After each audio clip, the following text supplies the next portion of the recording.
Kumpirmado ng nasawi ang suspect sa pamamaril sa San Jose del Monte, Bulacan. Blanco ang kanyang misis kung bakit nagawa ng mister ang krimen. At nakatutok doon live si Rafi Tim. Rafi. Vicky, bakas pa nga dito sa kalsado yung dugo kung saan bumagsak yung suspect kanina na walang habas ng namaril dito sa barangay Muson na kaninang katanghali. Ang tagpo rito kanina bago mag-alas 2 ng hapon, nakahuli ka nga ng ilan nating mga kapusong narito kanina nang mangyari ang insidente.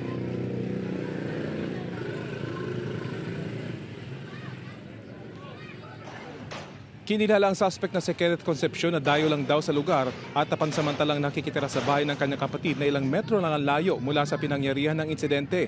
Ayon sa inisyal na police report, nakatanggap ang tawag ng San Jose del Monte, Bulacan PNP tungkol sa isang lalaking nagpapaputok ng baril sa lugar na ito bandang 1:45 ng hapon. Nang magpadala daw sila ng pulis para i-verify ang report, dito na nila nakaengkwentro ang suspect at ito na ang nakunan sa video ng ilang taga rito. Ayon sa mga nakasaksi na ating nakausap, pilit pa siyang pinasusuko ng mga pulis at sinasabihang huwag nang lumaban. Pero patuloy pa rin daw siya na nakipagbarilan ng putok o nakipagpalitan ng putok sa mga pulis.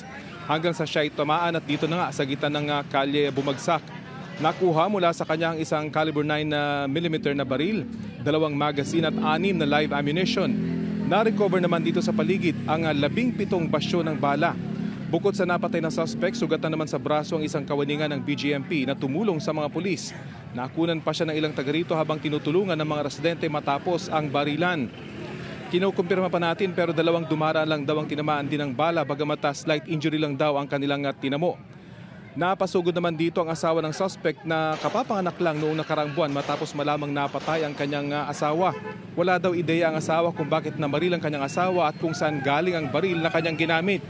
Hindi naman daw sila nag-away ng kanyang asawa bagamat ilang araw lang ang nakakaraan kinailangan nilang umalis sa kanilang tirahan dahil wala na silang pambayad sa upa. Ito raw ang kanilang pinag-uusapan ng huli niyang makausap ang asawa kagabi na hindi raw niya kinakitaan ng anumang problema. Pero ayon sa ilang taga rito ay may nakakwentuhan daw siya sa tindahan kung saan nasabi nitong depressed daw siya. Ang sugatang tauhan ng BGMP agad namang dinala sa Kairos Hospital di kalayon mula rito para gamutin ang sugat sa kanyang braso. Ilang sasakyan din, Vicky, ang tinamaan ng bala mula sa nangyaring barilan kanina rito. Bagamat nakakalungkot daw ang pangyayari, nagpapasalamat na lang, Vicky, yung mga taga rito na wala ng iba pang nadamay na malubha dito na sa nangyaring barilan kanina. Yan pa rin ang latest mula dito sa Barangay Muson sa San Jose del Monte, Bulacan. Vicky?